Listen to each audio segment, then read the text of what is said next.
ሰላም ቤተሰብ ሁላችሁንም ሰላም ብያለሁ። ብያላችሁበት ሰላማችሁ ይብዛ። እንግዲህ ዛሬ በአዲስ ቪዲዮ መጥቻለሁ። ጽናት ክፍል 64 ተለቋል ማለት ነው።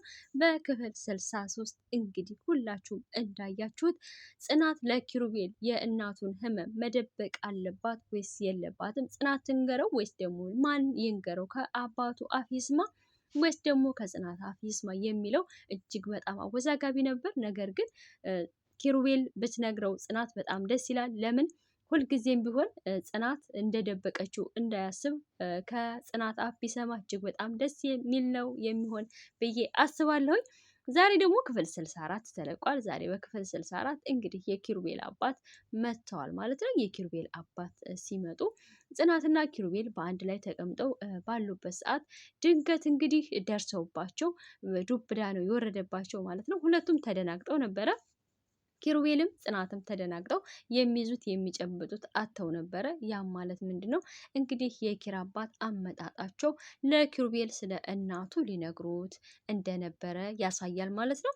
እንግዲህ ያንንም ነገር ሳይነግሩት እንዲሁም ደግሞ ጽናትን በቃ ለኪሩቤል ልንገረው የእናቱን ህመም፣ ምክንያቱም ከዚህ በላይ መታገስ አልችልም፣ የሆነ ችግር ቢፈጠር ኪሩቤል ሲጎዳ ማየት ስለማልፈልግ መናገር አለብኝ ስላለቻቸው እንግዲህ የኪሩቤል አባት ደግሞ ጽናት ከምትነግረውና ኪሩቤል ከሚጎዳ እኔ እዛው ፊት ለፊቱ ሆኜ ብነግረው ይሻላል ብለው ነበር አመጣጣቸው።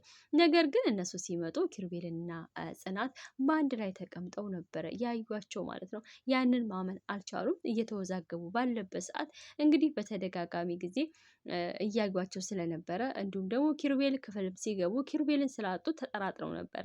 በዛ መሀል ኪሩቤልም እጅግ በጣም ግራ ተጋብቶ ነበረ። ግራ ከመጋባቱ የተነሳ ለመናገር ፈርቶ ነበረ።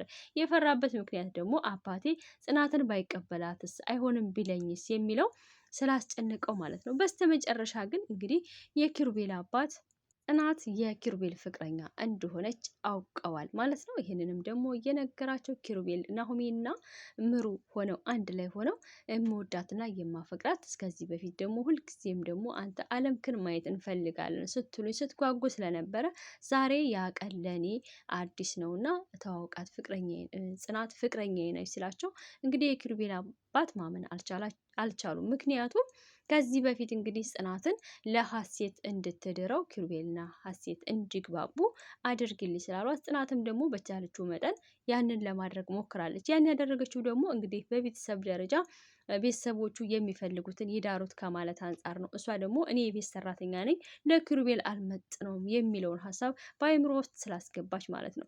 እንግዲህ ያለምን አደረግ ሲሏት እኔ ለእናንተ ቤተሰብ የማልመጥን ሆኜ ስለተሰማኝ ነው፣ የበታችነት ስሜት ተሰምቶኝ የኪሩቤልን ደስታ ደግሞ ስለምፈልገው ነው ያን ነገር ያደረኩት ስትላቸው በጣም ነው የተከዙት የኪሩቤል